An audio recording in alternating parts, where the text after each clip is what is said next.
en cualquier parte del catecismo estamos viendo lo que Dios ha dispuesto para manifestar y comunicar su amor. En la primera parte, la revelación; en la segunda parte, la celebración de esa disposición; la tercera parte, la vida, por el seguimiento de los mandamientos; y la cuarta es ese misterio como sosteniendo la oración del pueblo. Es una forma, me parece, muy valiosa de ordenar y muy fácil. Y podemos nosotros entonces ya, yendo más si quieren vamos a pasar a la otra ordenación. Esta la hace el Papa. La otra ordenación, que es según la categoría de la fe, la hace ya el texto mismo del catecismo. Y entonces dice el catecismo mismo, en lo que es como la introducción, el prólogo, dice: la primera parte es la profesión de la fe. La segunda es los sacramentos de la fe. La tercera es la vida de la fe. Y la cuarta, la oración en la vida de la fe. Entonces, con una categoría subjetiva, ordena también las cuatro partes con un hilo conductor. Un hilo conductor de orden subjetivo, un hilo conductor de orden objetivo. ¿No es cierto? Me parece. Así podemos entender mejor la ordenación. Pero, fíjese, antes de que profundicemos un poquito más el contenido, podemos decir que el modo de ordenarlo, eso no está así en el Catecismo de Trento. No está. Le aviso que el Catecismo de Trento tiene una redacción preciosa y era para los párrocos directamente. Muy lindo, muy valioso, aún ahora sigue siendo válido, ¿no? Pero una ordenación así no la tiene tan clara y tan rica, ¿no? Pero hay algo también novedoso con respecto a Trento, y es que cada una de estas partes, mire cómo se cuidaba el nombre, cómo dividir partes, secciones, artículos, todo se cuidó muchísimo. Cada una de estas cuatro partes tenía una subdivisión en secciones. Una primera sección de tipo general y otra de tipo más particular. Por ejemplo, la primera parte tiene una parte general referida a lo que sería lo que nosotros llamaríamos preámbulos de la fe, y entonces tiene estos títulos: creemos, en la primera sección, ¿no? La primera sección: creemos, que incluye: el hombre es capaz de Dios, Dios al encuentro del hombre, la respuesta del hombre a Dios. Y la segunda sección trae el desarrollo ya del credo.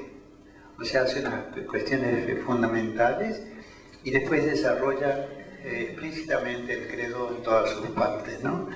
Creo en Dios Padre, creo en Jesucristo, soy único Hijo de Dios, creo en el Espíritu Santo. Entonces desarrolla las distintas partes del credo.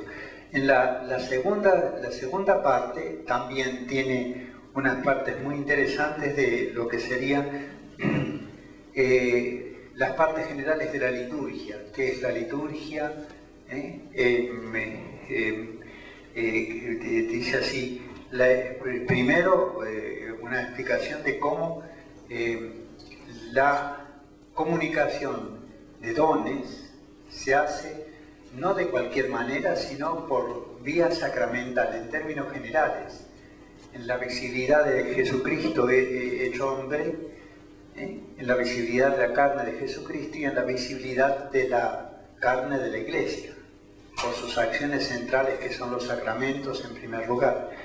Entonces, la economía sacramental, el misterio pascual de Cristo en el tiempo, o sea, el misterio, el signo de Dios, tiene su centro en Cristo que muere y resucita.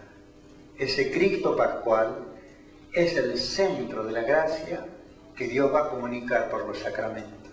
Y eso entonces lo dice así, el misterio pascual en el tiempo. Habiendo resucitado Jesucristo, cómo sigue presente en el tiempo de la Iglesia. La celebración sacramental y los 7 sacramentos después es lo que sería la segunda sección. Entonces, la primera parte, 2 secciones, la segunda parte también 2 secciones. La tercera parte lo mismo, una parte general sobre temas generales de moral, y después la segunda sección, los mandamientos, que se resumen en los mandamientos, en el amor de Dios y del prójimo. Y la oración lo mismo, una parte general sobre la oración y una última parte particular sobre el Padre Nuestro, la explicación del Padre Nuestro. Y también tiene una explicación particular del Ave María. Eso sería así en la articulación de partes, ¿no? Y después vienen los artículos, etc. Eso es importante decirlo. Pero también hay otra cosa interesante, y es que se discutió se discutió seriamente, ¿no? Si habría que incorporar preguntas y respuestas, o habría que hacer en forma discursiva. Y entonces se pensó que lo mejor era, sin duda, hacer una especie de discurso como es el Concilio de Trento. El Concilio de Trento es un discurso, como el Evangelio, ¿no es cierto? De todas maneras, no se minimizó para nada la importancia de la memoria. Sabemos lo que recordamos, o lo que tenemos en el fondo del alma y en alguna forma lo tenemos presente, ¿no? Entonces, no se proponía así preguntas y respuestas, sino que al final de cada parte importante se hacían resúmenes. Me acuerdo se hizo famoso en francés, en breve, se decía en francés, en breve. Entonces se hacían redacciones, como ustedes van a ver, del texto para que en una redacción más resumida se pudiera encaminar hacia una memorización, facilitar la memorización en todo caso, y ciertamente subrayar lo central del texto redactado. Y eso se hizo y yo creo que con provecho.